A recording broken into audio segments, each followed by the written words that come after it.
खुलुमबाय दिनैनि गोदान मोनसे भिडिअ नोंथांमोनखौ गोसो गोरबोनिफ्राय फिन खेबसे बराय हरनाय थाबाय थ' बयनिसिमबो दिनैनि गोदान बोसोराव जोंनि गोसो गोरबोनिफ्राय बयनिसिमबो गाहाम हामलायनाय जासिनाय थाबाय बैसागुनि नामै रंजालि बैसागु थ' जोङो एकदम फुङावनो माने माखासे खामानिखौ जों मैयानो मावखाजोब्बायमोन माने थालिर गायनायनिफ्राय बावनाय साजायनाय बिदि आरो दा मैया भिडिअ लायासै आङो दिनै लाहैबाय बेनोसै आं भिडिअखौ बांद्राय गोलाव खालामखाया ना मा बुङो थ' बेनोसै आरोना जोंनि गोसो गोरबोनिफ्राय बयनिसिमबो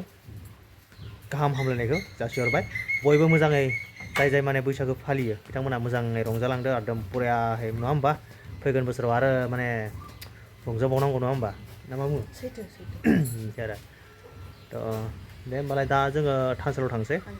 गोसोम ससमा गानलायबाय आं खिन्थु ससमाखौ गानलाङा आङो थानसालियावहा फुगोन औ एसे माने हेन्डसाम एक्टर बायदि नुथों होननानैसो आङो माने ससमाखौ गाननाय जादों आरो ना ओमफ्राय दा अह' दे बिदिब्ला अन गुन्दैखौ माबादो नै रायजोफोर मान होबाय आइ आफानो नैलाय माने दा आं केमेरा हमदों नालाय दा आं माबासिगोन र' जाबाय नोंसिना एबार आंनि पालासै दे अखायाबो मा मोनखो नै अखाया फ्रि फ्रिसो थाइफ्रिबाय सेसलै मारै जानांगौलै बिदिलाय